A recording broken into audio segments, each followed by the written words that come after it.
Welcome, everybody.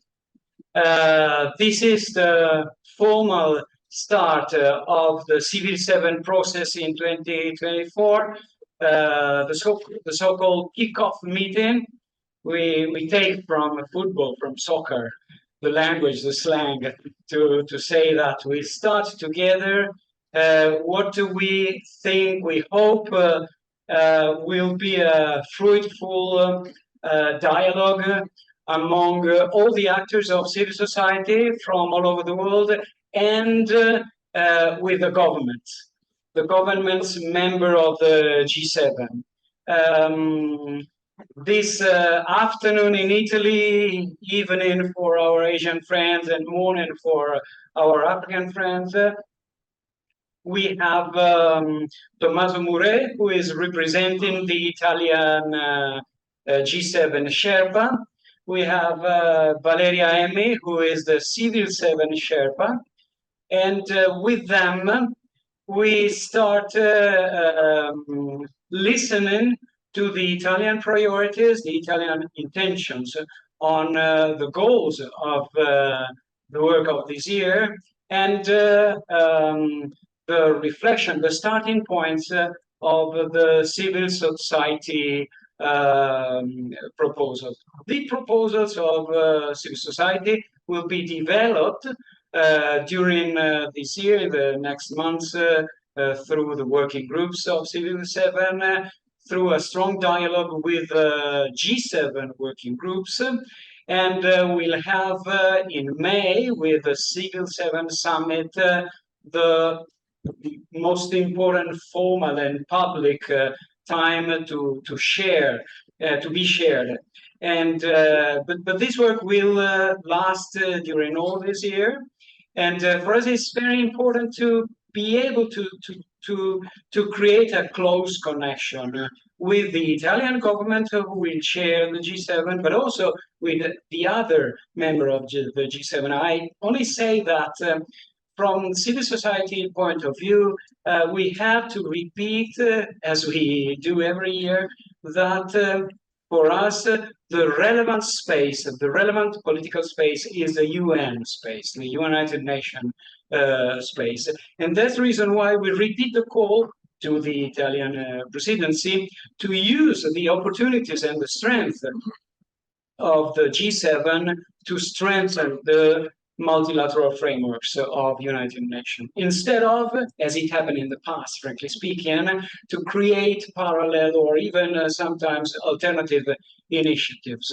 It is not the time to weaken the UN dimension, particularly if we see in these days that the war is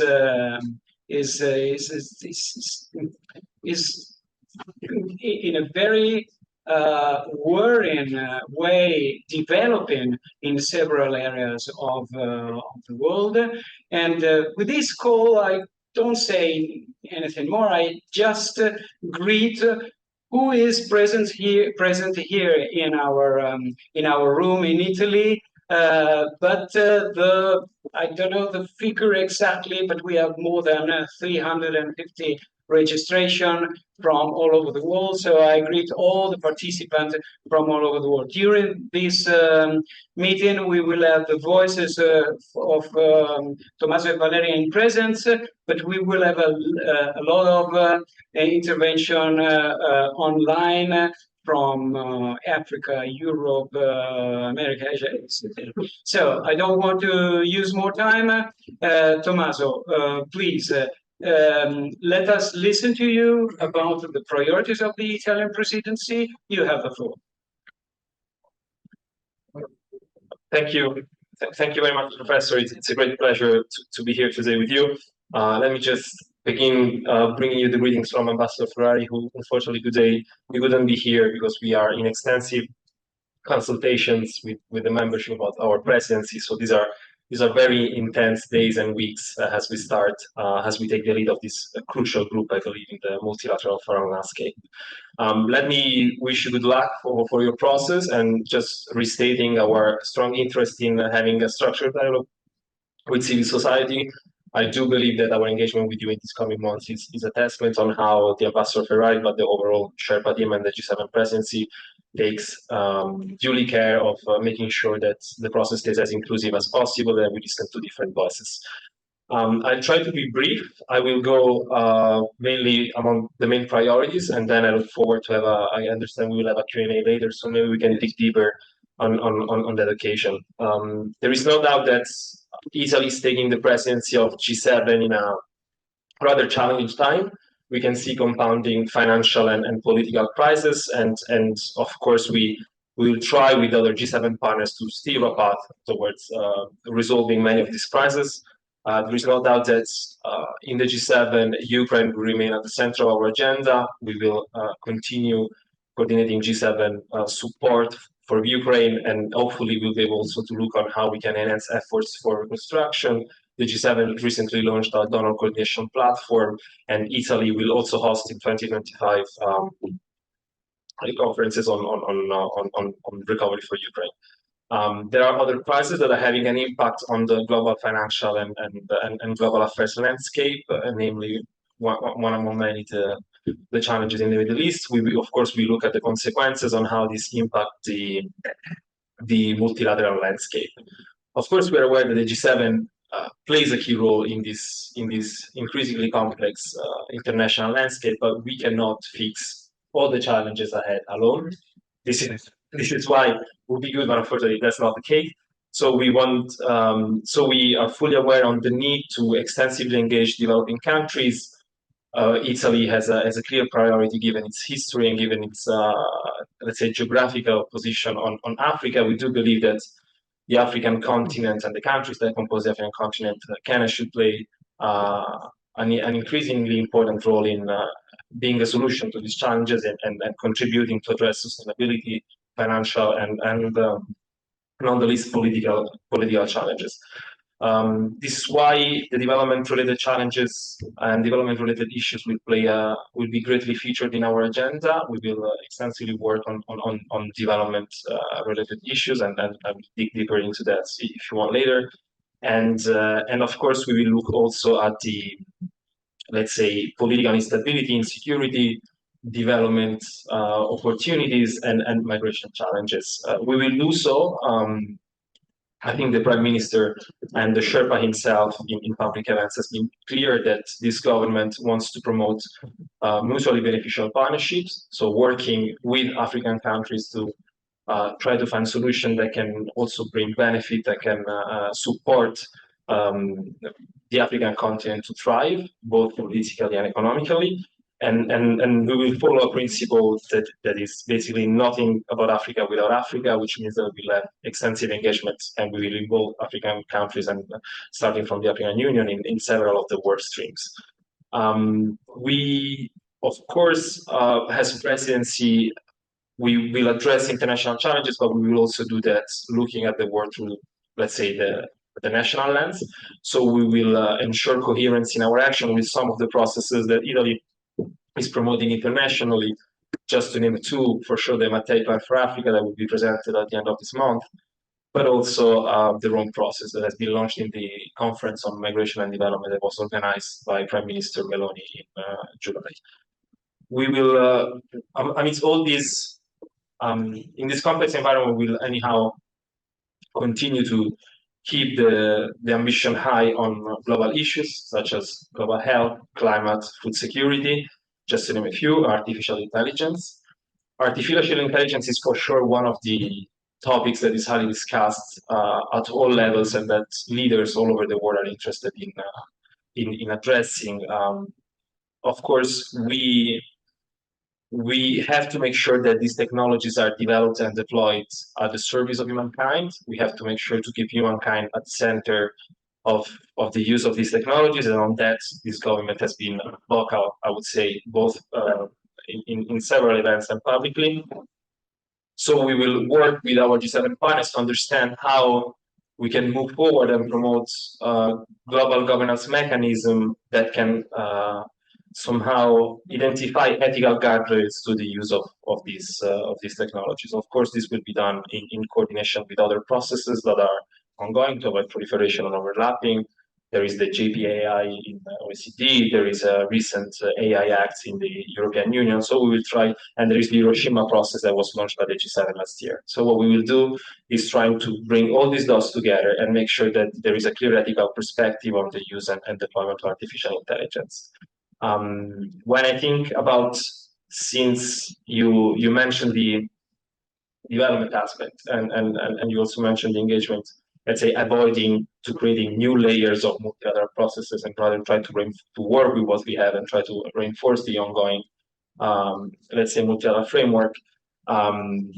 Again, we are strongly coordinating with UN. I was with the Ambassador Ferrari last week in New York, where we had meetings with Amina Mohammed and the executive director of UNDP, Achim Steiner, where we could discuss at length some of the crucial challenges that the UN is facing, but also how these institutions can contribute to make us a successful G7 presidency.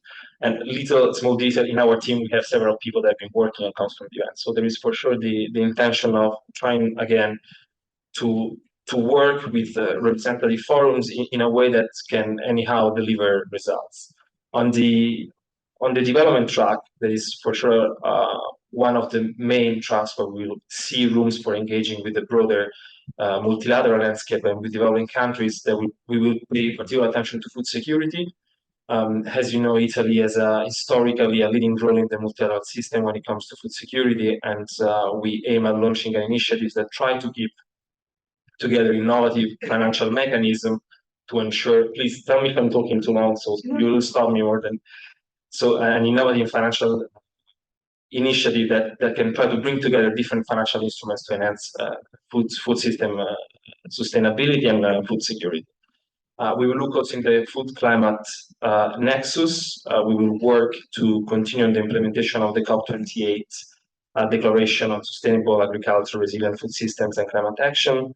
We will continue the work that the G7 is doing on sustainable infrastructure. As you know, in Elmau, the G7 launched this GPII, Global Partnership for Infrastructure Investment, in which G7 countries committed to mobilize 600 billion by 2027. The figure might not be correct because I'm going just by memory, in sustainable infrastructure, which is key for bringing about sustainable development and addressing developmental challenge. And this is something that came out also from our conversations with UN agencies. The infrastructural problem is a crucial one. We will also look on how the G7 can promote concrete projects to promote investment in the African continent. And we're also looking at some pipeline of projects that we can somehow as G7 support, so that there is not just the policy coordination aspect, but there is also more concrete, let's say, impact in the decisions that our leaders will want to make. African women's empowerment will also be a topic that we will extensively discuss. As a general methodology, we try to work, we aim at mainstreaming the women's perspective and women's and girls' perspective into different work streams, and includes the gender perspective into different work streams. And in the development aspect, we will work basically on initiatives to eliminate discrimination and violence against women, support women's economic empowerment, but we'll also look on how women can contribute to addressing the challenge of climate change. Talking about climate change, of course, this is, as many of the challenges that I mentioned, it's something on which we need to work together beyond the G7, and for that we will coordinate extensively, for instance, with the G20, which is a forum where this topic is addressed, and where we have a broader representation and different sensitivities at the table. But for sure, we will work on three aspects. That is, we will look on how the G7 can, first of all, support global energy security. We will look on how the G7 can catalyze change in accelerating the energy transitions, especially in developing countries in Africa, and promoting investment and cooperation, which is exactly what we need to make sure that no one is left behind. In the climate aspects, I mean, on a specifically climate topic, we're aware that in this moment, the hot topic, the main issue is finding resources for financing climate. With the ongoing debt crisis, there is an increase on the interest rates, and there is increasingly budget constraints for developing countries to somehow mobilize capital for fostering to address climate change, mitigation, adaptation. So we will look on how the G7 can catalyze change in different institutions that are beyond the G7 again, to finance climate change policies to address climate change, and overall how we can enhance resources to promote sustainable development. And in another aspect that we want to look into is how the G7 can, again, in multiple fora, catalyze change from a linear to circular economy. That is basically how we can improve the way we produce, consume, and dispose products to decrease our environmental impact. I think I spoke quite a long. I still have 5 minutes. Okay, great. And of course, the G7 is also a political, a financial forum. So we will look also on how we can navigate this increasingly geo-fragmented world, economical fragmentation that is basically the result of the recent crisis that we've been witnessing, and how we can make sure that the efforts that we're doing to address value chain instability somehow is still compatible with promoting economic growth and avoiding disruption of trade. This is another issue that we're highly interested. On all these issues, again, we intend to engage extensively with developing countries, with African countries, but also with the civil society, because we're aware that governments alone can face it all. It's very important to listen to different stakeholders involved, and also when it comes to catalyzing change, at the end, it's also a matter of finances, and on that we have to somehow find a balance, involve multiple actors, so not only governments and their ambition, and which are actually facing increasing budget constraints, but also how we can involve the private sector in contributing to these challenges. I hope that wasn't too much. I hope that's very clear, but I look forward to your questions and to the dialogue that we're going to have. Thank you very much. Thank you, Tommaso. Valeria, please share with us what is the state of the art of the Civil 7 work. We have already started with the steering committee, with a couple of meetings of the steering committee, with the appointment of the coordinators of the working groups, and with them we started in identify the main issues. So it's your role to tell us what is a little bit, what are these issues, and even a little bit how the work will be done. But most of all, in this moment, in this session of the meeting, let's speak about the topics, the contents of the issue. Valeria, you have the floor. Thanks a lot, Riccardo. What a great opening, and thanks a lot to Tommaso Mure for this comprehensive overview of the main priorities in the G7 agenda. It's really appreciated your presence and also your willingness to make this dialogue really effective. But I'd like to thank you, all participants, most sincerely for being so numerous today, both online and here in person in Rome. This is, as mentioned, the first official event of the Civil 7 official engagement group, a platform of civil society to bring forth the political dialogue with the G7. So your active participation and role, it's really key, relevant, and appreciated. And of course, at the core of this engagement group, there is the value of collaboration, the idea of collaboration by working together and with our stakeholders, by bringing and building on our collective exchange, a substantial advocacy framework, so that we can ensure our voice will be effectively channeled to get the change we need, we want to see. And we will build and strengthen the interactive and inclusive connection between civil society and the G7 playing field by bringing also local realities underpinned by evidence and global voices together, so that we can hold the G7 countries accountable for their commitments according to social and community needs.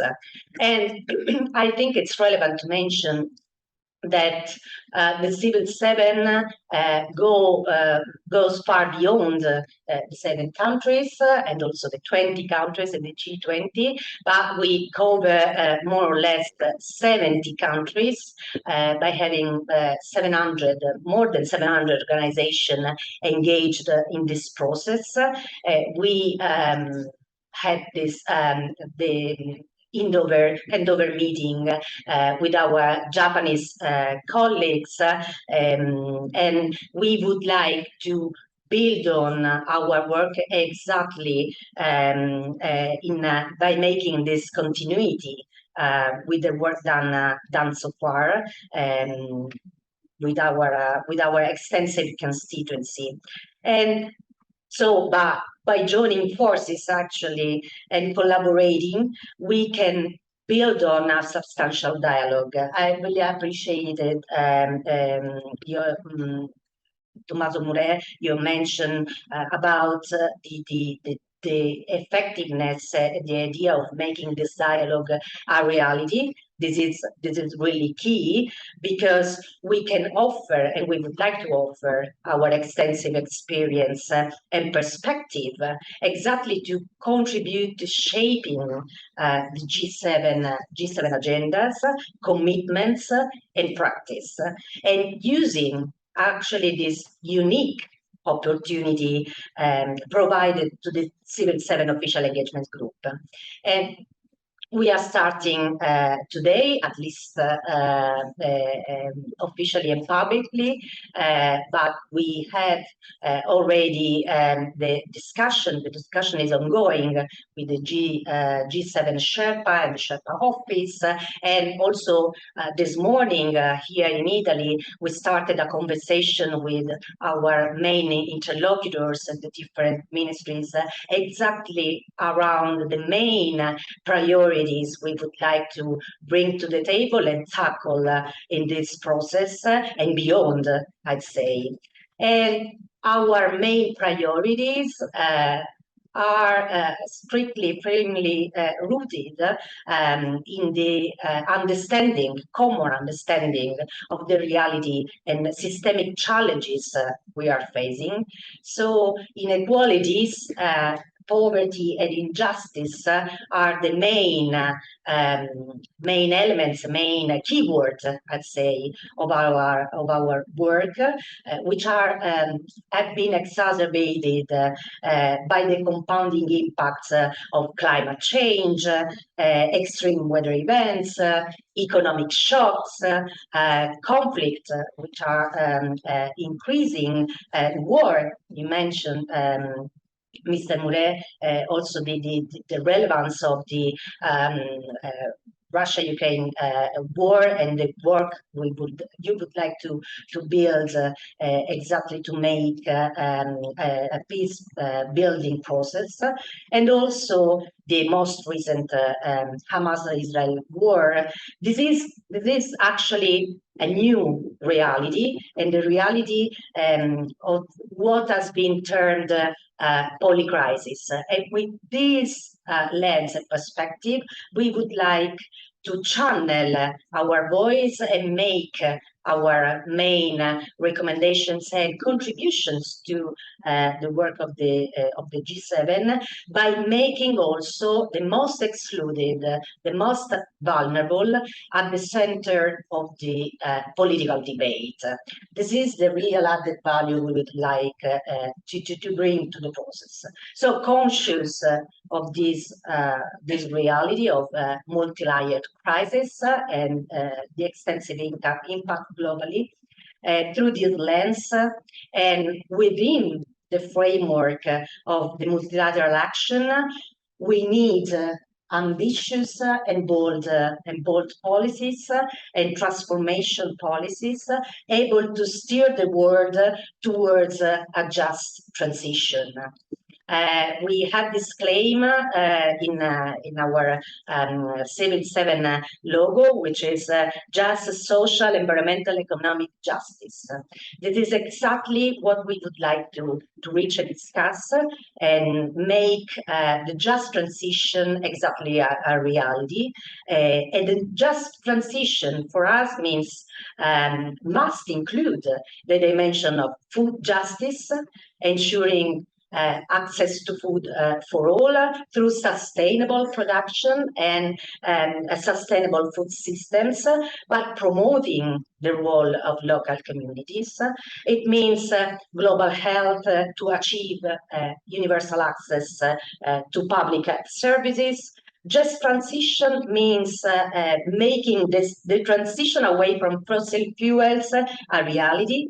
Means climate justice, protecting people and the planet, and looking at climate justice. It means also debt relief and restructuring by securing adequate fiscal space, especially in low and middle income countries, for them to confront their critical development challenges. Just transition means it requires a comprehensive and long-term approach to migration flows. Adopting the approach of human mobility and linking development and migration exactly in this consistent and coherent nexus in a real concrete partnership with the Global South.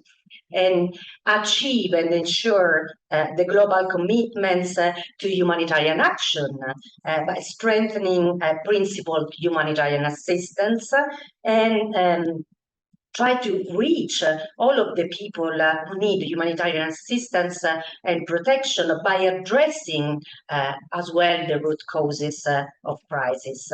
And last but not least, the promotion of a global peace building.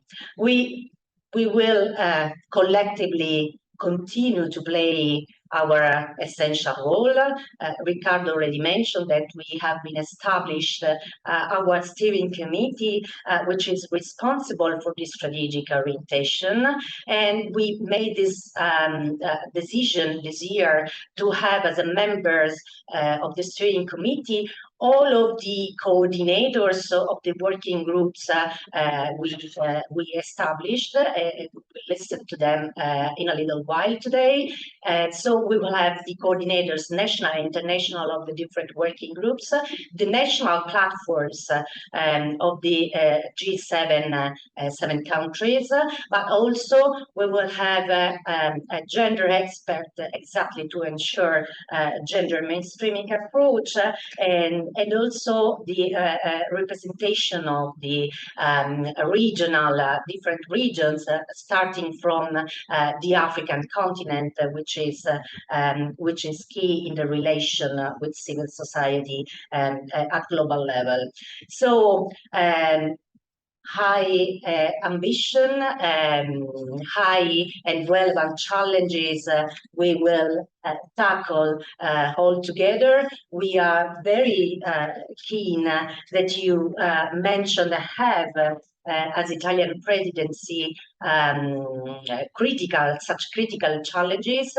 Maybe the last thing I would like to underline the fact that we need to address the different root causes of this crisis by adopting policy coherence. So by making and putting together all of the different perspectives, and I'm sure that we will do our utmost to make it real, and we will this way have an effective dialogue with you by strengthening once again the relevant role we would like the G7 could play exactly to build on the consensus among the different G7 countries and G20 as well to strengthen the multilateral process. I would stop there because we have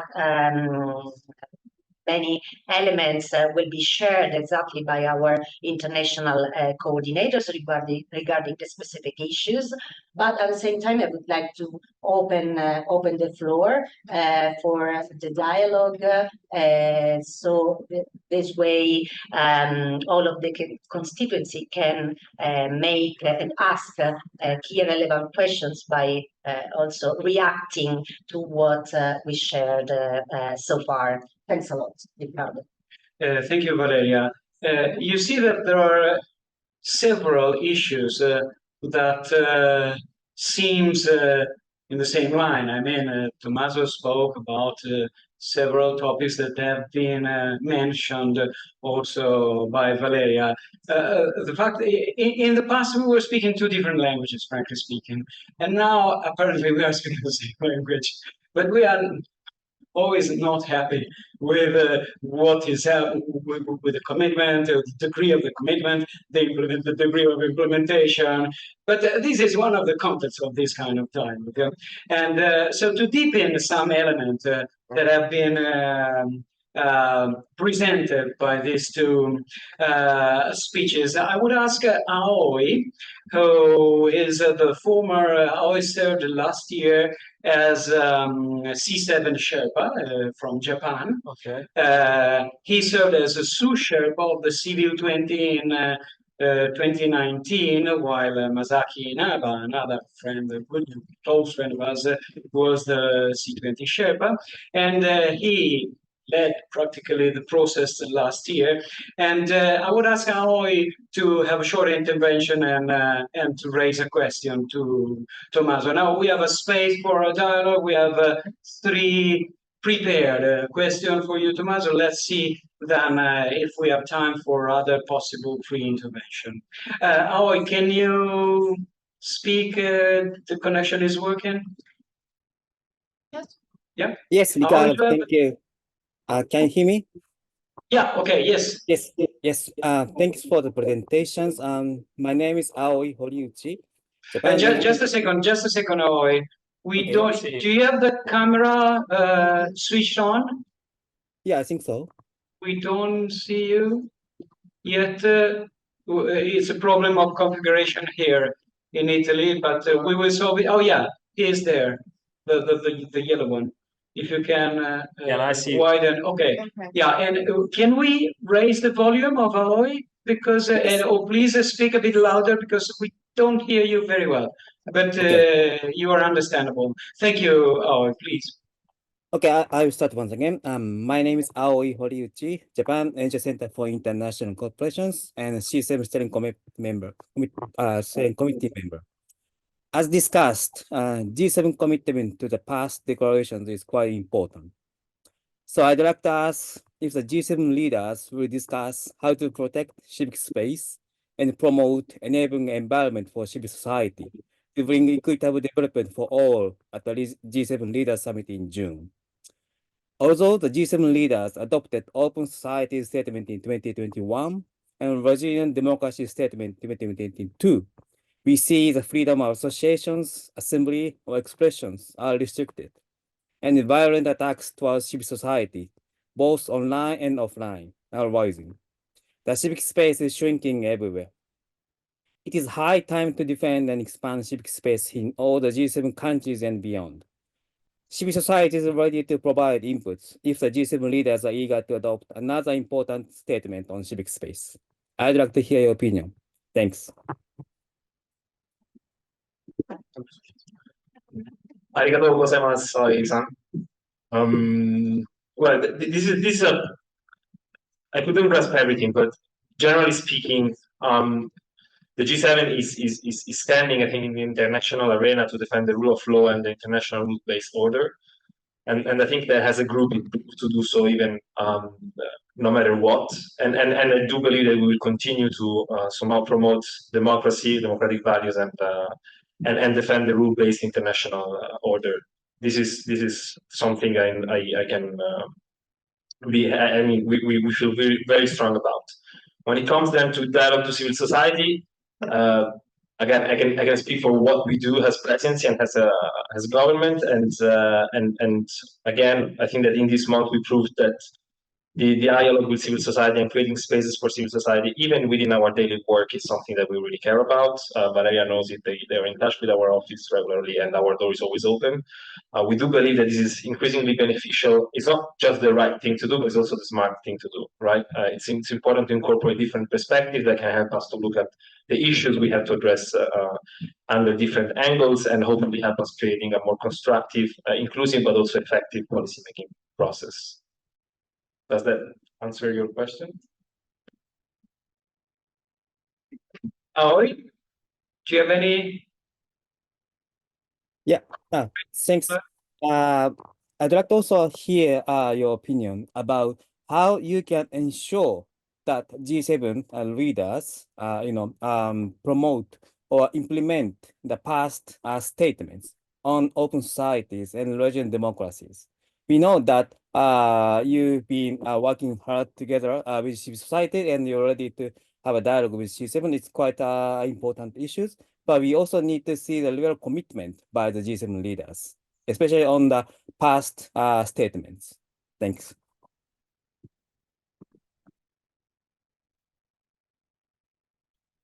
Previous commitments, it's something that we continue monitor across the board.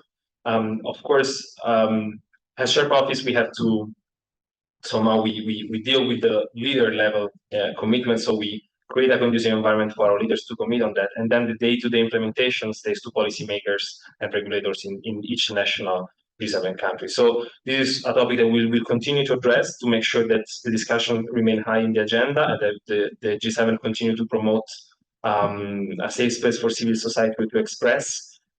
And then this is a process that takes unfortunately much longer than a single presidency. But rest assured that this is a topic that we will look into, that we'll continue to discuss, and we will confront with our colleagues to see how we can improve the implementation on that. And we will also rely on reports from the experts, not just on the engagement with civil society, but on many other topics. Thank you very much. Thank you, Tommaso. Y ahora vamos a Latinoamérica. Patricia Miranda is responsible of the financial political agenda of Latindad, and she is working the international coordinator of the Civil 7 Working Group on Economic Justice and of the C20 Working Group on Economic Justice. I use this opportunity also to welcome all our friends from Brazil that are connected, Alessandra Nilo, the Civil 20 Sherpa this year, and other friends, colleagues connected from Brazil, and hardly working to prepare the Civil 20 process. We, of course, we work together because there are several elements that are in both of the agenda. And for instance, the financial working group is practically shared between C20 and C7 in order to target properly what is relevant for the 7 level and for the 20 level on an agenda that is a global common agenda. Patricia, please, you have the floor for your question. Muchas gracias, Ricardo, and thanks, Tommaso. It's a pleasure to have this dialogue with you. Among our concerns is that the economic growth will slow down in 2024, and in some southern regions, this is not circumstantial. It is a trend in the last decades. In addition, and you also mentioned, there is a higher burden of the debt service payment over the public budget that is reducing the fiscal space for investment in many countries, in many developing countries. There are 6 years left to achieve the globally agreed sustainable development goals, and the world we are already living the climate crisis impacts. You have mentioned as well some issues about the climate financing challenges, for instance, and the private role in development. Private sector seems not to be really that ready as the global financial community expects to invest in initiatives that are much needed, but not really that profitable. So given this current polycrisis, my question is if you can mention some of the main G7 proposals and commitments to promote access to the resources that our countries need to tackle the financing needs of low and middle income countries to meet the Agenda 2030 and the climate agenda. Thank you. Thank you very much, Patricia. I guess there is not much chance that you're also chairing the Finance C20 working group, right? Because this is a topic that we are addressing both in the G7 but also in the G20 because it goes much beyond us and we need to take on board also lower and middle income countries. So, I mean, this is a question that probably the Minister of Finance would be much better suited to answer. So I'll try just to give you a few hints on that. We are aware that the ongoing crisis led to the need of a substantial increase in sustainable development financing and debt services. But on the other hand, these compounding challenges are carrying monetary and financial conditions for main donors, right, in the international arena. As Italy, we believe that it's crucial to optimize the use of existing resources. There is an ongoing debate in the G20 and on how we can make better, bigger, and more effective NDBs. So how we can increase the ability of NDBs to deliver concessional finance and finance for sustainable development and create lending headrooms for low and middle income countries to somehow finance these policies. In 2021, Italy launched the Capital Adequacy Framework Review, and we do believe that it is crucial in this moment to keep momentum on the full implementation of its recommendations. Because, and here I mentioned like the United Nations, even the UN Secretary General in his SDG stimulus mentioned that, made clear that fully implementing this recommendation could lead to an increase in available lending over the medium term in the order of the hundreds of billions of dollars. So we do believe that to address the ongoing crisis that requires quick and rapid solutions, continuing implementing this recommendation is probably the best way forward. Of course, the discussion is, I mean, there are many discussions on how we can make more effective and better NDBs, namely the evolution agenda that the new World Bank, Abanga, DGs is somehow promoting, but there are some discussions on that, and we're ready to discuss all possible options to make sure that the international financial systems can deliver better and faster the needed resources for low and middle income countries to somehow transition towards to implement the 2030 agenda. In our case, we believe that it's crucial to stay true to the promise of leaving no one behind, to focus in low and most vulnerable countries. African countries are among those that are more exposed to the ongoing crisis, and for that we will also work to make sure that there is an ambitious. We will somehow liaise with other G7 countries to ensure that there is an ambitious IDA 21 road management, which focuses especially on the most vulnerable countries in the NDBs and World Bank system. Thank you very much. Thank you. Tommaso, you mentioned Africa in your intervention, and even this morning when we had an Italian session with Italian civil society organizations and some representative of the government, we spoke about Africa and the relation of the G7 with Africa. In our steering committee, we have Oumar Sow. He's from Senegal. He is one of the co-chairs of Global GCAP. That is one of the widest civil society network in the world. And Omar, please raise your question to Tommaso about the quality of the relation that the G7 would like to start or to develop with Africa. Omar, you have the floor. Thank you, Ricardo. Thank you also, Tommaso, for your communication and the partnership you intend to build with Africa. As you know, the G7 the G7 went to share a dialogue with Africa in a time when the continent is marked by many crises, democratic and political vulnerability, economic instability, insecurity and poverty, with consequences of massive immigration. But also Africa is at the heart of the new reconfiguration of growth and economic power, issues that the G7 know well. My question is, what initiatives does the G7 intend to undertake for renew win-win and equal partnership with Africa? And secondly, what kind of dialogue the G7 can promote involving the articulation of civil society movements and small-scale producers? Thank you.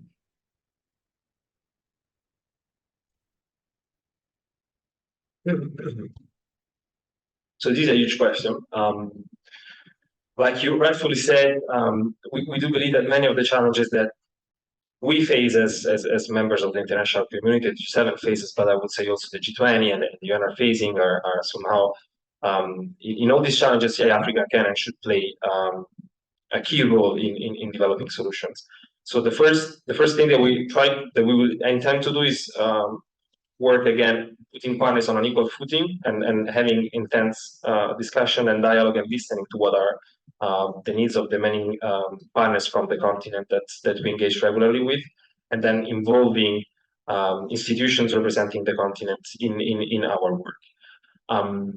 When you rightfully mentioned some of the root causes that needs to be addressed, like political instability, economic and social vulnerability, and also migration issues, which is a topic very dear to this government. So how we can address the root causes of these challenges together in a way that somehow help us addressing these challenges, but on the other hand, makes sure that we can bring benefits, economic and social development to these countries, and make sure that we can somehow help these countries to achieve the planetary agenda. So this is an issue that we're extremely attentive to.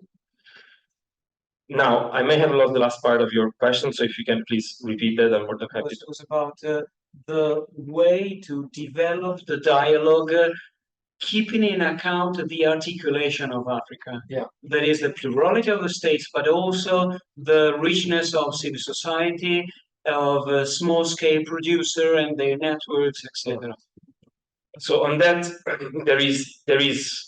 I mean, this is a key challenge because we tend to talk about the continent as one thing, where it's more than 50 countries with a huge variety of political and cultural conditions. We do believe that, first of all, engaging with institutions from the continent, of course, there is a trade-off between having a dialogue with broad institutions, right, and then going, it's a year process. So we need to make the best use of the short amount of time that we have. And on that, for sure, dialogue with African institutions can help us to again grasp more or less this complexity. Then we're also working with, we also intend to look into concrete initiatives that we can develop in partnership with institutions and organizations like UN organizations that have an in-depth understanding of local realities and local challenges. So more or less what we try to do is trying to have discussions on the broader political goal, and then working with institutions and organizations to somehow, let's say, having this cascading into local contexts. I hope this answered your question. Thank you very much, Mark. Okay, thank you, Tommaso. We are receiving some questions online and offline. So I would ask Ben Bester from Interaction USA to raise this question. Please, Ben. Yeah, thank you very much, Ricardo. Can you hear me? Yes. Yeah. Perfect. Okay. Thanks very much, Tommaso, for being here, and greetings from the United States. I know it's still fairly early days for the 2024 G7, But I'm curious to know from your perspective, coming from the Italian Sherpa office, are there any issues that the Italian president is interested in, or any initiatives you're feeling rather ambitious about, but anticipate maybe some difficulty getting other G7 countries on the same page?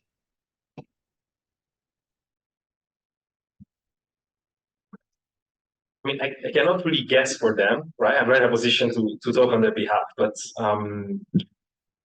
I can imagine that there is an overall consensus on those agendas. Then what will be the landing point is the result of our ongoing dialogue with them. We're just 2 weeks into our presidency, so I beg your pardon, ask you some more time to consult with our colleagues. We'll have a first important meeting next week where we'll discuss all the presidency's priorities on that. And of course, and this will give me the opportunity to clarify a caveat. All these are topics that are very dear to the presidency, topics that we intend to discuss. But then, of course, the G7 is a negotiating process that works by consensus.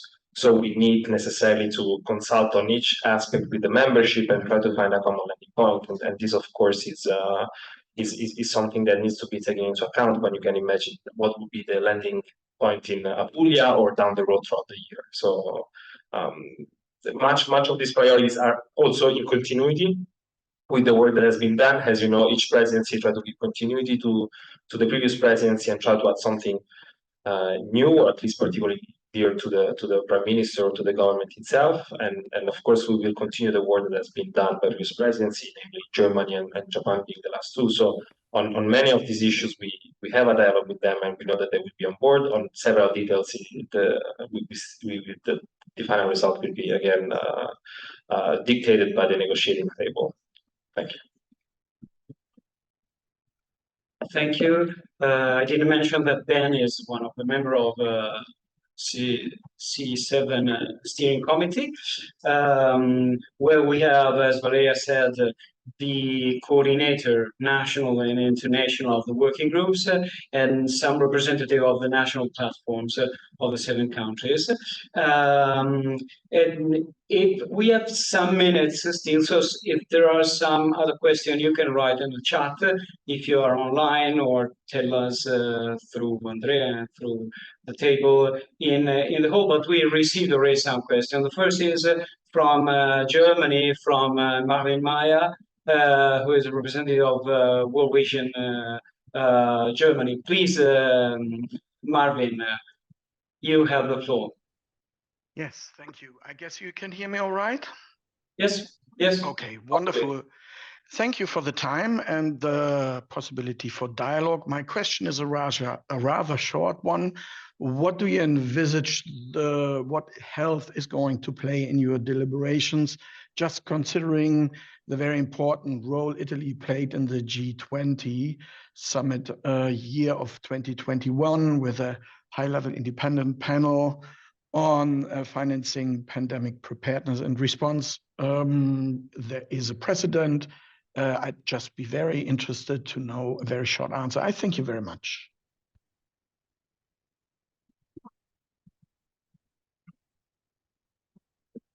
Thank you very much. Mahan. On this issue, of course, we will continue the work that has been started. As Valeria mentioned before, we have been adopting the One Health approach, so we look at health issues under the broader lens of the interconnection between the human, animal, and the world health, for sure. We will continue our work to enhance healthcare systems and the overall health global architecture. This is something that we will for sure continue to somehow try to raise the bar by G7 countries to see how, again, in other fora, because that the G7 needs to somehow can have a leading role. But again, these are broader global topics that needs broader engagement from all countries to again enhance pandemic preparedness and response and prevention. We will look into synergies between health, finance, and development. This is a topic we will look into, and of course, we will coherently with the cross-cutting priority of the presidency, that is the engagement with the developing countries and Africa in particular. We will also look how we can address health-related challenges in these countries, namely the last mile challenge, which is an issue in which G7 can again play a leading role. So on this, we see a certain degree of continuity with what has been done so far, with some novelties that we will present down the road, like how can you prevent infectious disease or AMR resistance, which is not really new, but this is a topic that we intend to pick up again and for the discussion that the so-called silent pandemic, right? Thank you very much. There is a question from the room. Francesco Aureli, you asked. Francesco Aureli is one of the two spokesperson of GCAP Italy with Valeria, and he is the national coordinator of the working group on migration issues. Please, Francesco.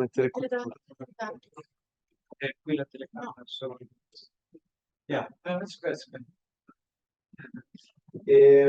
Thank you, Tommaso, for your availability and for this dialogue. Thank you so much for being here.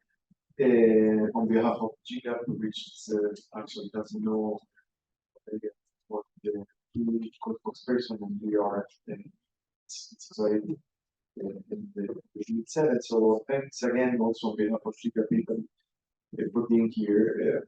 I want to know which are going to be the working groups that you are setting up.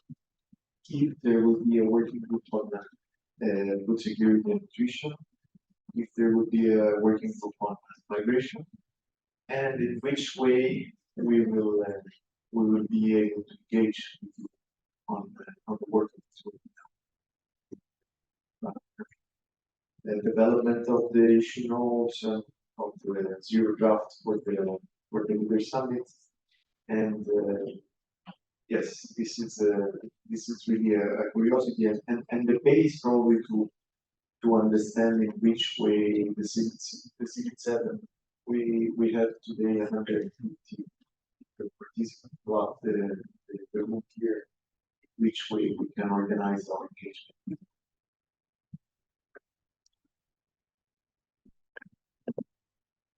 So one thing that I found out of the G7 is that there is an enormous amount of working group, much more than the G20. So if I start to make a list, we'll probably end up tomorrow. What I can tell you that from the topic that on all these topics, on all the main topics, of course, is a working group, because as you know, we have technical experts from various ministries that help us giving technical substance to what leaders give mandate to do, right? On the food, I think you mentioned food, right? Food security. This is for sure a topic that will have a specific settings that will be under the development track umbrella. So we will have in the development track umbrella there will be some settings, specific settings, and one of which is on food security, one of which will be on gender equality and women's empowerment. So yes, there will be. And on the engagement, well, I think that, we as Sherpa Office, we're more than happy to continue coordinating with you.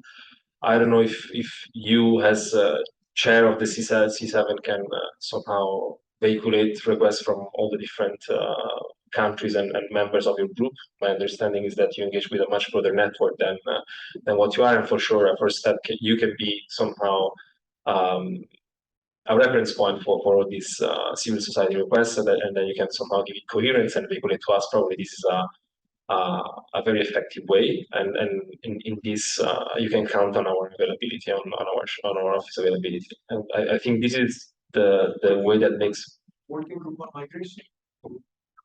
Sorry, you can repeat my. Yeah. No. Well, discussing migration, like the Prime Minister said in the conference on development and migration, requires addressing the root causes of the phenomenon, and which means that we will discuss the issue in multiple working groups, looking at the developmental challenges, political challenges, and sustainability challenges, and so on and so forth. So the topic will be discussed in different work streams in a comprehensive way, because it's very close to how the Prime Minister suggested to address the topic. Thank you. It's very long to listen now, but maybe you can send it to us. On the next, I mean, the number of working groups. We'll see that. The names of working groups. It's nothing about content. It's about. Francesco is asking Tommaso to share with us the list of the working groups because the website of this G7 is not yet online, and normally we should find all the information there, but we are curious, because we want to work with you. We don't know, and we are a little bit also perplexed that this information is not already available. This is totally understandable, and just to be clear, on the ongoing G7Italy.org, there is a countdown which makes very clear when all the information will be there, so you can wait for it to get to 0 and maybe like New Year's Eve celebrate, and when we will share more information. Again, this is mainly due to technical aspect. At the moment, there is a landing page that gives a snapshot of what we want to do, but there is a countdown with actual hours, minutes, seconds, and we just want to create more tension, communication. It was a communication strategy, but again, as soon as possible, we will add more information on the website side, and we will public. Also, Yeah. I think there is materials already. We have just 1 minute to close this session, and I read one question that I received here, if I find it. That is a very precise question. That is, will the G7 focus on supporting healthcare workers and workforce protection? Is there anything on that precisely? Yes, that will be discussed into the health working group, and this is, a topic where we will look into this issue, and we will also look at how new technologies can help enhancing workforce and work systems. So yeah, this is a topic that we will have a discussion for. Where will be the landing point? I don't know, honestly, at the moment, but this is a topic that we will look into. Okay. Thank you very much. Being Italian in Italy, at least in this room, it is really astonishing that we are perfectly on time, but we are proud of it, of course. We thank Tommaso, of course. I am sorry, I apologize for the people who raised their hand in the chat, but we use all our time. There will be another space for Q&A, and I ask the people who are online to write the questions in the chat. This can facilitate our job to collect, to gather questions, and to simplify the dynamic of the Q&A after the second session. For the second session, we have the presentation of the work of Civil 20. We ask, of course, Tommaso to listen to us now, and he will be with us. I leave the floor to Valeria. The role of the Sherpa is, in fact, to coordinate the political work of the Civil 7, putting together, balancing the contribution of the different working groups. So, Valeria, you have the floor to coordinate this second session of our meeting. Thanks a lot, Riccardo, but I would like to thank you, Tommaso, for answering to all of the relevant questions. And of course, as I mentioned at the beginning, this is just the starting point, and this reflects exactly the vibrant conversation we have in this extensive engagement group. So thanks also to all of the colleagues for the question. But now we will go more in details in the working groups, exactly because through the working groups, we will define our agenda and main recommendations. As I mentioned, we will have for each working group one national coordinator and one international coordinator with different expertise on specific topics. I mentioned more or less the topics, but we will dive a bit deeper into them. And I would like to start with the Climate, Energy Transformation and Environmental Justice Working Group by inviting Maria Grazia Midulla, the National Italian Coordinator of this group, to make an introduction, a description of the working group and the main issues we will tackle. Thanks a lot, Maria Grazia. The floor is yours.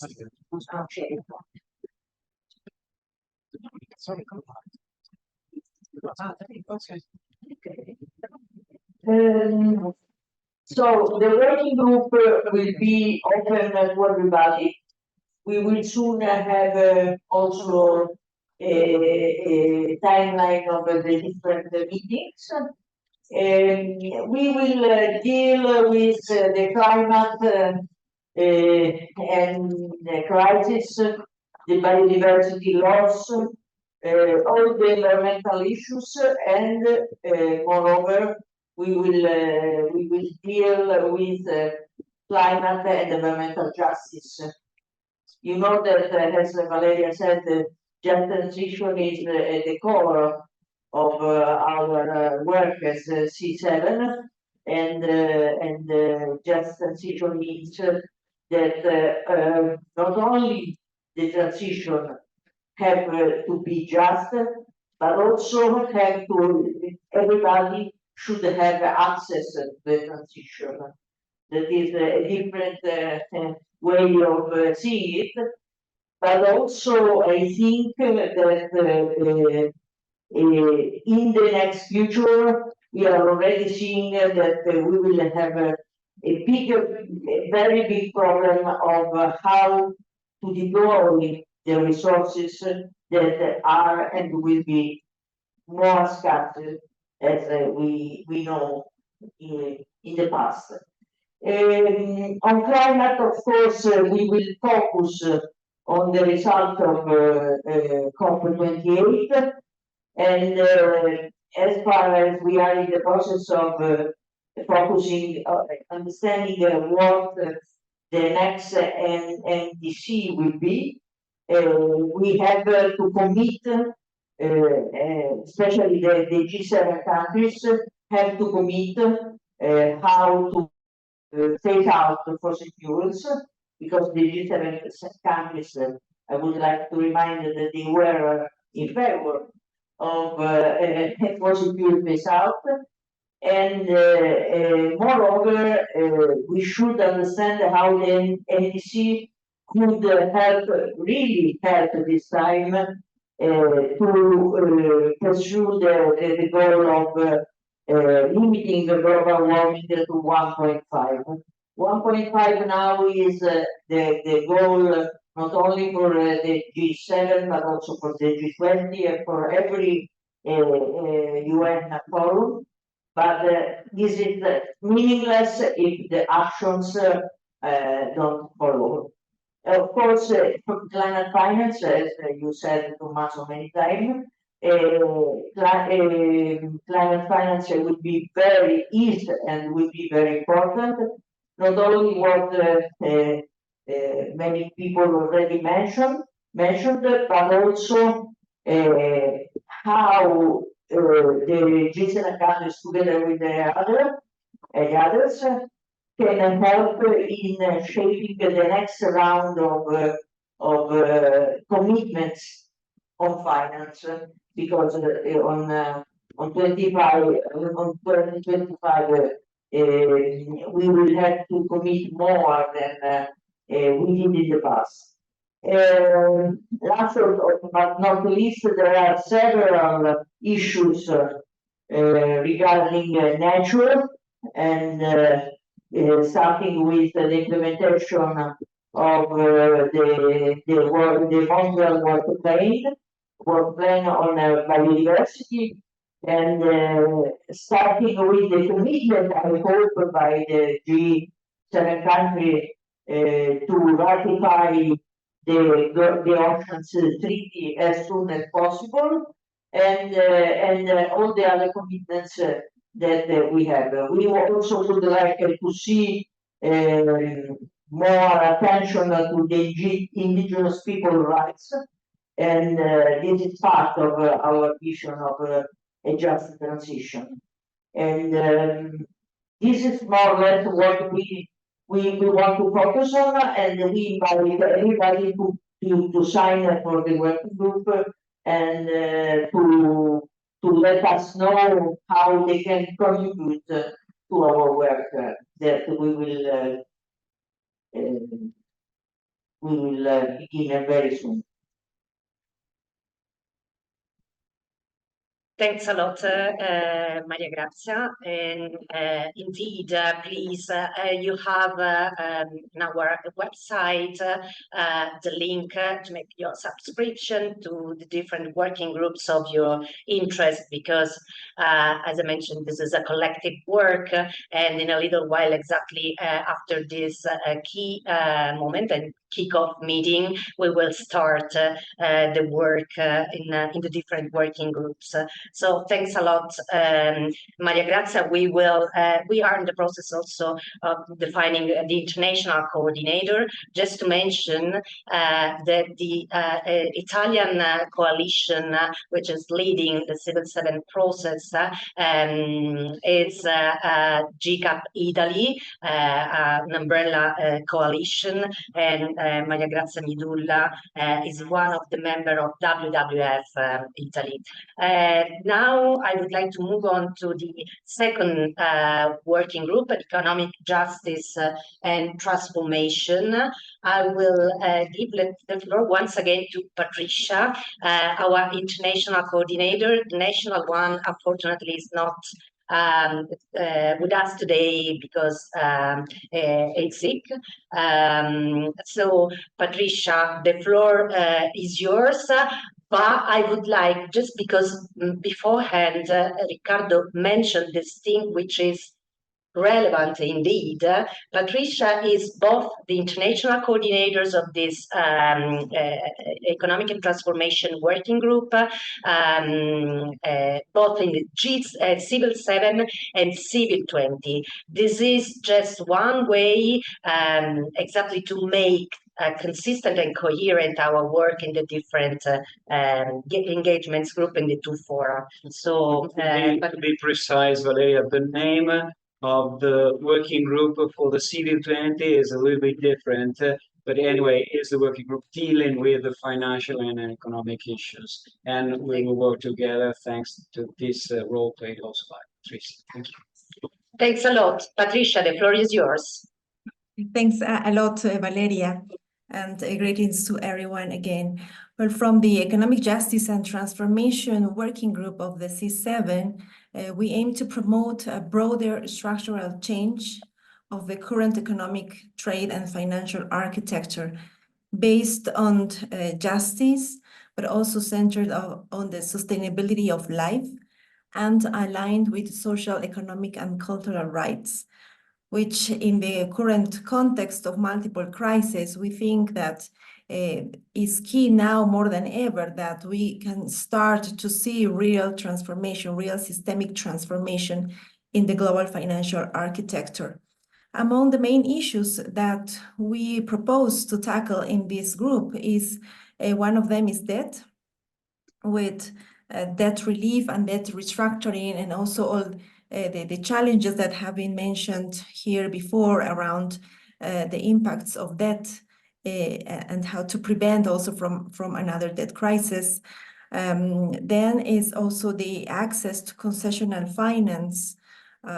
This would imply initiatives as the issuance and rechanneling of special drawing rights, but also the official development assistance.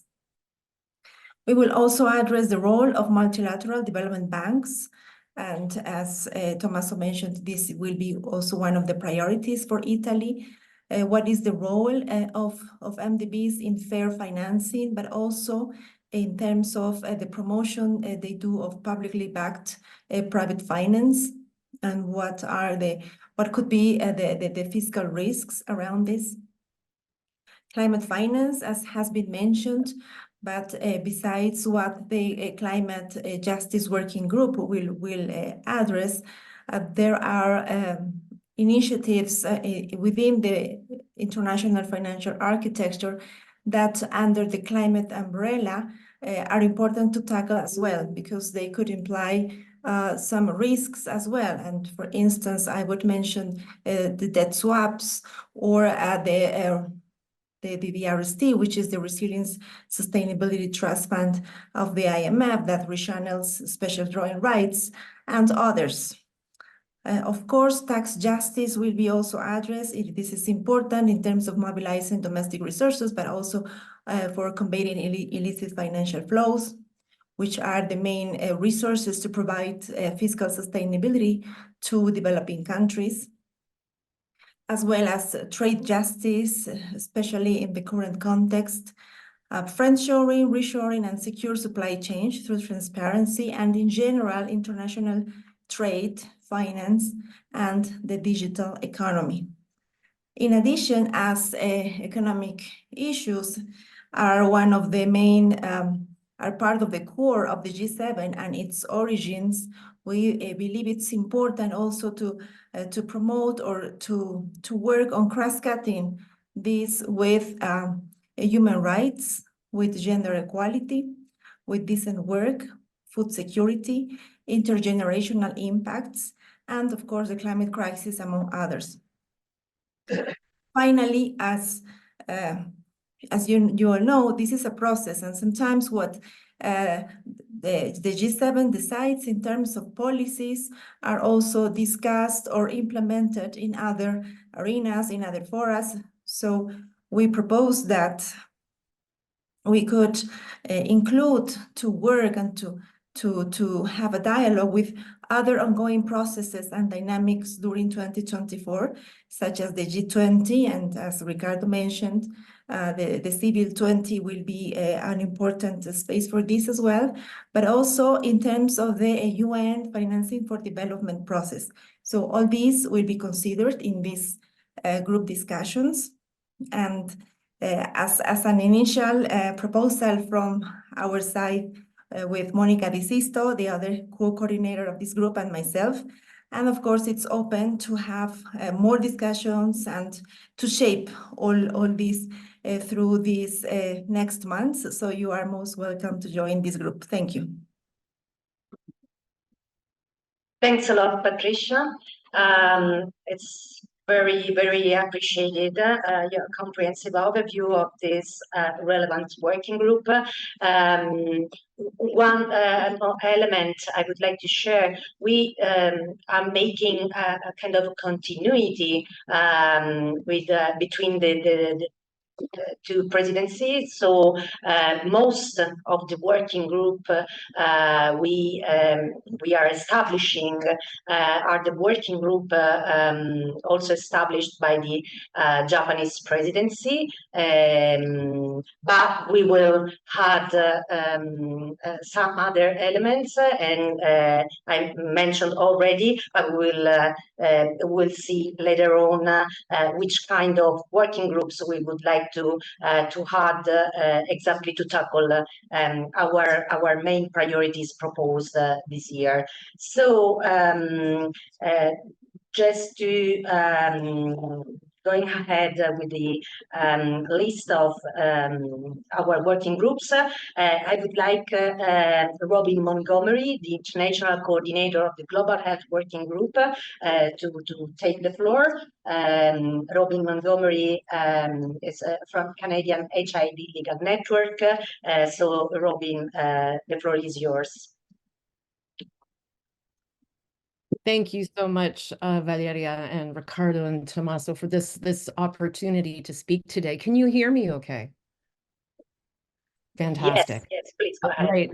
So as Valeria mentioned, my name is Robin Montgomery, and I'm with the HIV Legal Network, which is a Canadian social and health justice human rights organization that works here in Canada domestically as well as internationally. And I'm beaming in today from the traditional unceded territories of the Algonquin Anishinaabe nations, of the land that we now know as Ottawa, Canada.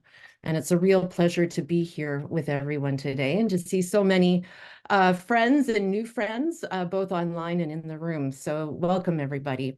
We really look forward to working together with everyone this year because, as we've seen also in some of the chat comments, global health intersects with each and every one of the working groups, both at the G7 and in the Civil 7 working groups.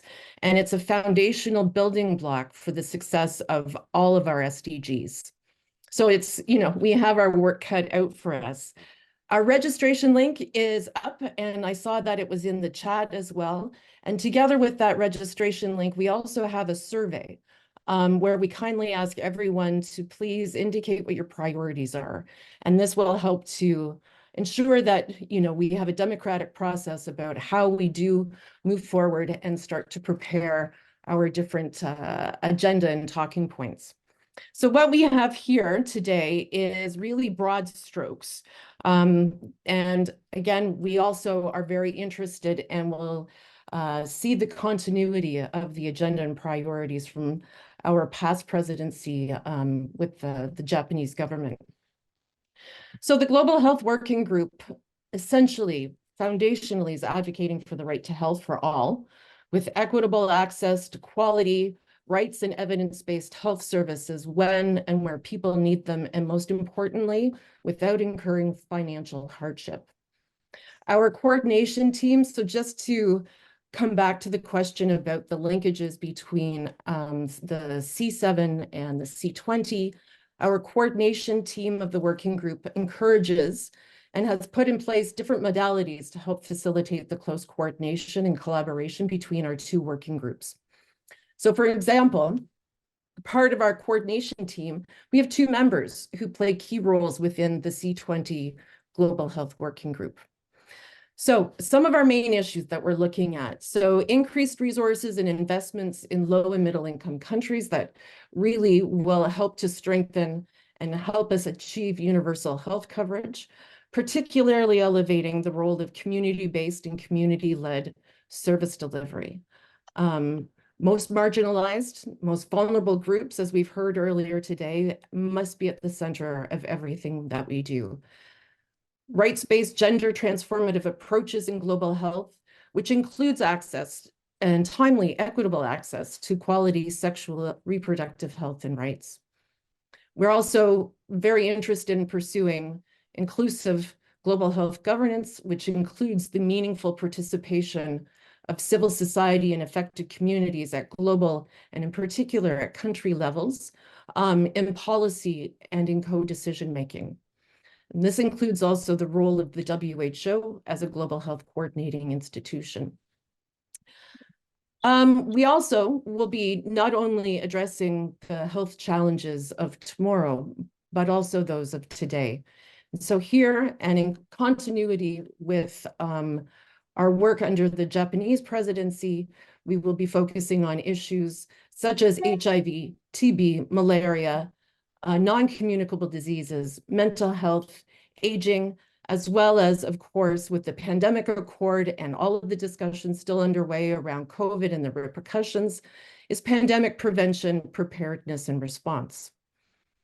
We will also address the ever-shrinking space of civil society, as we've heard today from Ricardo and Valeria, and what's needed for enabling environments for our crucial work, engagement, and partnerships in global and country health.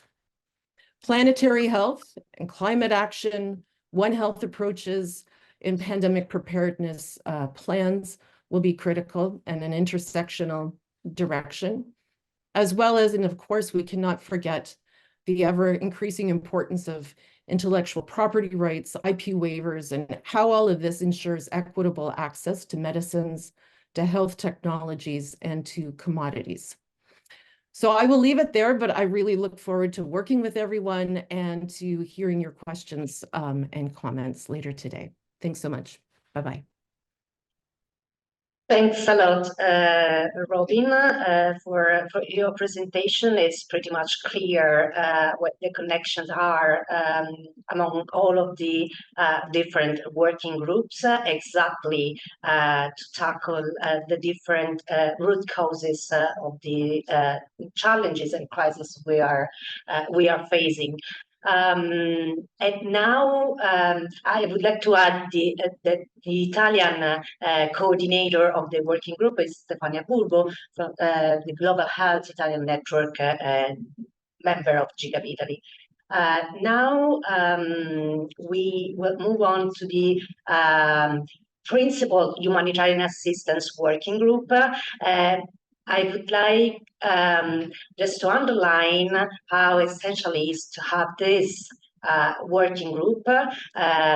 Bringing the humanitarian perspective is relevant, especially for the crisis we are living in, the fact that actually the humanitarian needs are increasing and reaching actually record levels, as I mentioned at the beginning, and this is the only space we have, I'd say, in the civil society official engagements group regarding humanitarian assistance. So also working for humanitarian development organization, I think it's relevant to bring also this perspective, and it's relevant and key to bring principled humanitarian assistance. But Jeremy Willard, the international coordinator from the ISBA network, will explain us a bit better. So Jeremy, the floor is yours. Thank you very much, Valeria, and good afternoon to all. It's a pleasure to be here. And firstly, I'd like to acknowledge also the role of my co-coordinator, Miro Modrician from Intersos as the Italian co-coordinator, and looking forward to a very fruitful collaboration with you and with all other colleagues in the working group. This is the third year we've had a working group focused on humanitarian assistance in the Civil 7 process. And I really firstly want to emphasize the great work of previous years, and that we will build upon the work, particularly in the recent processes in the Civil 7 in Japan, in Germany, and previously in the UK. These have all had a fundamental role in, I think, pushing this issue to prominence within the Civil 7 process and helping us to ensure we maintain our advocacy stance towards the G7. As Valeria noted, we're focusing this year on the topic of principled humanitarian assistance, and to the extent that we've actually changed the name of the group slightly from the previous years. This revision of the name is really important to us in terms of clarifying the focus, and given the global situation around humanitarian needs and the crises that are driving these, we really think it's quite fundamental for us to focus on the issue of principled humanitarian assistance and what that means within the work of the Civil 7, the G7 and beyond. And last cross-cutting point, I think, is that this engagement for us is very much not about solely looking at the Civil 7 process. It really is about linking to many other advocacy points that humanitarian actors all over the world are trying to drive at different country levels, global level, and importantly, of course, in those countries affected by crisis, working closely with local actors in those different places. Where our focus is really around looking at humanitarian needs driven by violent and often protracted conflicts, and also by climate crises and related considerations. And we think many of the issues in the humanitarian space are really related to the lack of clear political resolutions and the desire to resolve issues. That lack of will is what drives the humanitarian needs, and will continue to be a major factor, I'm sure, in the focus of this working group. And we need to keep the needs and the experience of the millions of people who are suffering due to these crises front and center in our advocacy at all times, and ensure that we try to represent as best possible their voices in engagement with the G7 and other stakeholders. I mentioned in terms of the main issues we're focusing on, I mentioned humanitarian principles, the erosion or undermining of principles, and the challenge this brings to the actors, civil society actors and others who are trying to deliver assistance is a critical piece. And this is really one of the central areas that we must reinforce. We also, with current trends in global financing, need to focus on humanitarian financing gap. The G7 members are playing a fundamental role as mostly the major humanitarian donors, and we must strengthen our engagement on ensuring that the allocation of resources and support to humanitarian crises continues to be prioritized. And linked to that also is looking beyond humanitarian donors to development actors and others who have a very clear role to play in long-term protracted crisis settings, and unpacking these areas may be something that we are able to focus more on in the working group. Look, as I mentioned, putting the voice and experience of affected people at the center of our work, and looking particularly at diversity, at age, at gender, disability, and other key areas within humanitarian action. Also very important. Humanitarian access, humanitarian space, protection of civilians, these issues, they link back to the principles, but also they go beyond this, because we can advocate for the role of NGOs and others as champions, but also the role of G7 member states and other political actors in helping to create space and providing the room for movement in the humanitarian space. And finally, looking at issues related to disaster risk reduction and anticipatory action, and that links, of course, to some of these cross-cutting issues, particularly around climate crisis and its impact, and particularly on displacement that we all deal with more and more these days. It's going to be a real pleasure to be part of this group. Look forward to many of you signing up and joining the first discussion that's coming up shortly. And thanks a lot. Back to you, Valeria. Thank you, Jeremy, and also Miro Monjusan as a national coordinator from Intresos Gigabit.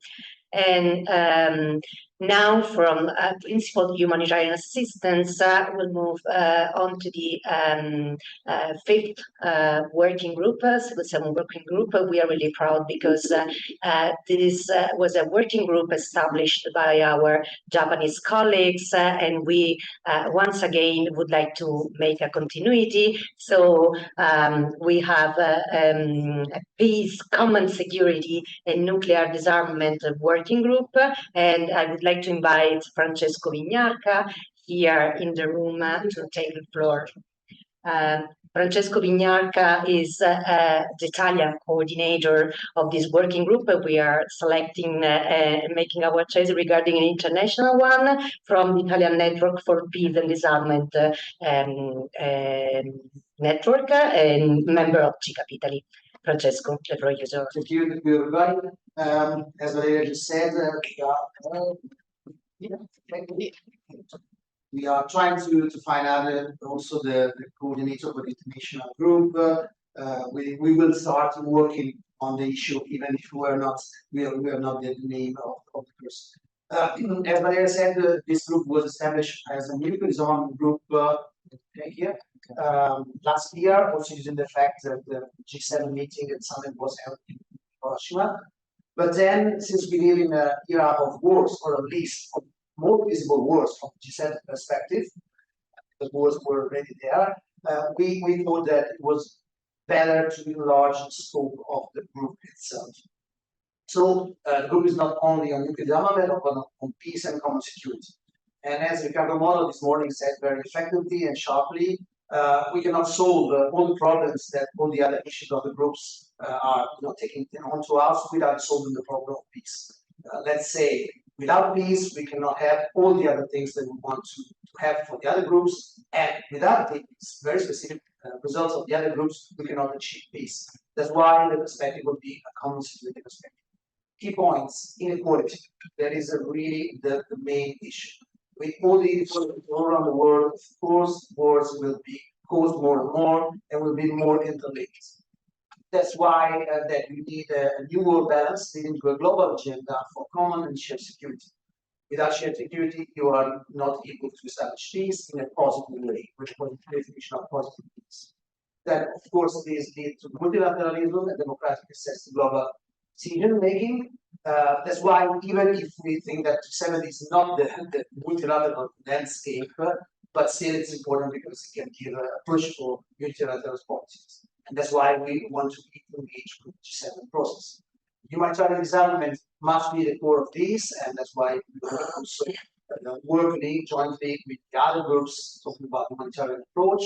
And of course, in this sense, the nuclear weapons are the very summit of the inequality in political terms. And given the fact that, of course, Italy is not like Japan, we are not a country that was affected by the only attack made by nuclear weapons, but still it's a country in which there is the nuclear sharing agreement within NATO, so it's quite important also to discuss this kind of episode.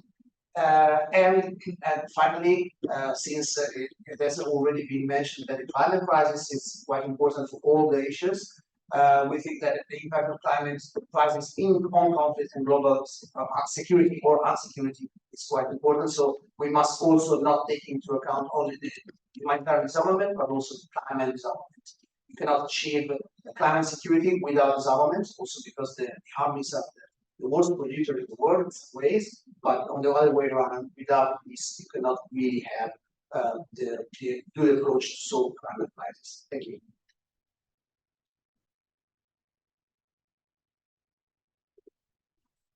Thanks a lot, Francesco. And now also we are running short of time, but we have two more working groups. I mentioned that we made a continuity with previous presidencies of the Civil 7, but at the same time, we are making we made some different additional, established additional working groups exactly by looking at specific issues. One of them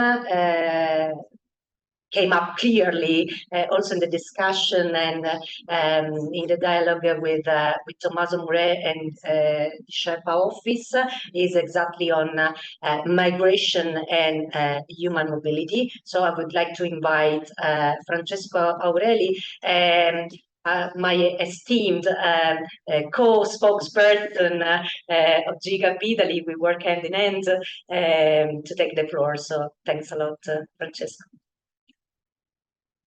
Thank you, Valeria. So thanks so much. Actually, this is I'll try to go very, very fast. This, as it was mentioned before, is a new working group, but it's a very, very important issue that we want to tackle as a civil society, and we really invite all of you to share information about the working group, to share information about the interest of the Italian presidency that was testified by Tommaso Mure before on migration, and to invite colleagues to register and to participate. We're looking for an international co-coordinator, and so we will share actually information, and we will start involving all of you to also find out who would coordinate together with us from GCAP Italy this working. I mean, I don't need to really go all along the information that we put here. There are a lot more information on the website, so please go to the website. Of course, it is one of the most significant challenges that the world is facing today, and it is not yet tackled and faced as one long-term perspective phenomenon. It is tackled almost all over the world as a crisis, and we think that the G7 presidency in 2024 can really demonstrate that there could be a global approach, a new approach on human mobility, and we would like to work for this new potential approach. And we would really like to contribute to the work. Either it will be a work plan on migration that you will come out with, or an initiative, or an action framework, whatever it will be, or just a paragraph, we will be more than happy to contribute and to highlight which we think are the most important things to ensure protection, to invest in country of origin, of course, but in transit country and country of destination for the welcoming and integration policies, and to value migration as something that is really positive for the country of origin, for the country of destination, and find out which are the key priorities that we should address and we should. So please get involved, and I give it to the next one. Thanks, thanks, Francesco. Also, in this case, we are selecting the international coordinator as well. And last but not least, I mentioned just at the beginning that just transition means to ensure food justice, and exactly because of that, we established this new working group focused on food justice and food systems transformation, exactly as a key relevant element also in to tackle the multi-layered crisis. And I would like to leave the floor to Musa Sowe from ROPA, the international coordinator. Musa, the floor is yours. Thank you very much. I hope I'm audible. Can you hear me? Sure, please go ahead. Thank you. Happy New Year to all of you. Greetings from Banjul. I am the International Coordinator for Food Justice and Food System Transformation. Basically, we're looking at two items, the description and the main issues. On the description, food system are central to ecosystem health, social justice, and well-being, food and nutrition security, culture and landscape protection, and planetary rights. While the current model of industrialized agriculture is posing critical challenges regarding biodiversity loss, overconsumption of water, greenhouse gases emission, and groundwater pollution, with severe implications for human, animal, and environment health. Under the main issues, promote small-scale producers in decision-making processes on food system transformation. It's quite critical because we feel that where decisions are passed, we are absent, and we believe that whatever is done for us, without us, is not for us. And I think we need to be part of a process, and then I think this is where solutions can all be on the table. Access to funding, infrastructure. Here, infrastructure, I mean post-harvest management and handling. 30% of what is produced is lost as a result of poor post-harvest management and handling. Inputs, market access, market information, and so that the land rights are protected and policies are coherent. Here in Africa, from this global south, we know that land's right, it's a big challenge. You may have access, but ownership and control becomes an issue. And the first factor of production is land. And policies incoherence also is a big challenge, because we believe that when policies don't speak, it becomes very difficult for the small-scale producer to actually be able to produce enough for consumption and also in exchange for cash. Price inflation and inequalities. We talk about price inflation because it limits the purchasing capacity of farmers to access inputs, to access equipment that they use in production. And then inequalities is very, very challenging for Global South. We know about this from the West, where inheritance system becomes an issue for women and youth. Support a human rights-centered approach in the transformation of food system. We believe that food sovereignty is very, very key and central And then all food productions along the value chain must be human rights centered approach, looking at using the food sovereignty as an entry point. Support the UN Committee on World Food Security. From our end as civil society, we believe that the only international body where civil society and indigenous people, private sector have a voice is the UNCFS, and we believe that it should be protected because we need to see how the G7 consider that space as the most inclusive participatory space within the UN system. Invest compliant with environment and human rights standards. What we are saying is here that we need to see investment that promote environmental friendly production, social acceptable production, and economically viable production. And be it public and be it private. Access to natural resources, prevent conflict, and in repressive governance for youth migration. We believe that one way of youth migration is because youth cannot have access to natural resources.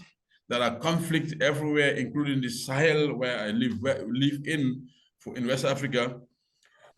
Repressive governance or governments are also a big challenge for the youth. Co-programming pathway for agroecology and food system transformation.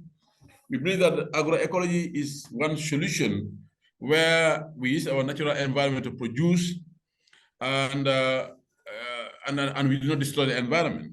We can produce and also protect the environment. And in agroecology, we promote recycling, resilience building, diversification, and we think this is the only solution through which we can attain sustainable food production without destroying the environment. Limitation of livestock keeping and aquaculture system, industrialized version, and the issue of antimicrobials. Here we're saying that we need to see how do we promote our indigenous livestock species and aquaculture that is produced within the limits of not really encouraging antimicrobials within that production. Implement public policies that facilitate women and youth access to natural resources and services.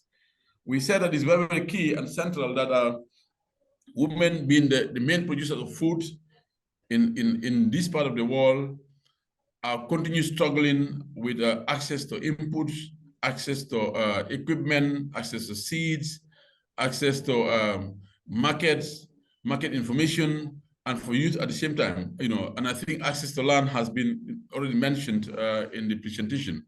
May I ask you, please, move this slide? Hello, can you please move the slide up?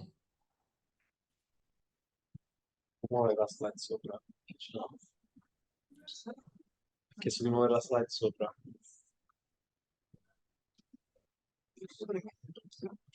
Okay. Okay, thank you very much. I think this is where I end my intervention. I am Musa Sow from the Gambia, the global coordinator for food justice and food system transformation, with my colleague Italio, who is the national coordinator from Italy. Thank you very much. Thanks a lot. Thanks a lot, Musa, and exactly thanks also to Italo Rizzi, the national coordinator for food justice and food systems transformation working group from Helvia, member of GIGAP Italy. So you have this way general overview of the different thematic issues will be tackled in the working groups. We saw some question regarding the level of engagement and the dialogue with the G7, as mentioned at the beginning, through the working groups and the work, the active collaboration, it's possible to define together the main political recommendations recommendations to be channeled and delivered to the G7. So we are very much looking forward to your active engagement, and please register to the website, to the different working groups, because we will start quite soon, I'd say, ideally, potentially from next week exactly, with the different issues. Unfortunately, we are running short of time, so we don't have time to for a Q&A session, but I would like just to mention two things. The first one is that beyond the 7 working groups we mentioned, we got an invitation from the G7 Employment Working Group to be part of the discussion together with the other official engagements group. We really appreciate this invitation, and of course we will define also our main recommendations to be delivered in that occasion, and we will establish not exactly a working group on that, but a task group as a mainstreaming task group through the different working groups and expertise we have. So we will keep you posted on that through the mailing list. And one more thing I would like to add, or better, I would like to ask is to Tommaso Mure if he would like to add something or react a bit also after listening to all of the elements we shared. We or at least just a final remarks. We will really appreciate that. Thanks a lot, Tommaso. Thank you very much, Valeria. Well, what I can say that from what I could see from the presentations, first of all, good luck, because you have a lot of work ahead this year. And I was pleased to see that many of the priorities that I highlighted at the beginning of this meeting has somehow mirrors what you're gonna address this year, which I like to think is also the result of our continuing dialogue, and we look forward to continue engaging with you in the coming weeks and months. And thank you very much. It was a great pleasure to be here. Thank you, Tommaso. We really appreciate that. And so, Riccardo,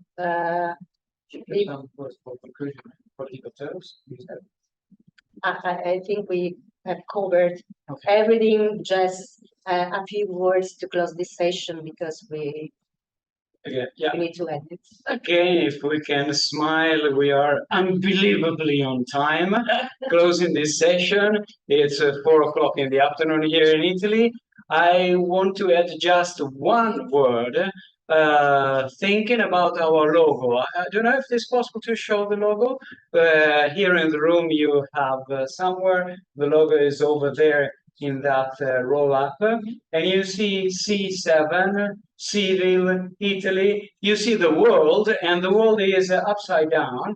I mean, the north is where normally is the south, and the south is normally where is the north placed.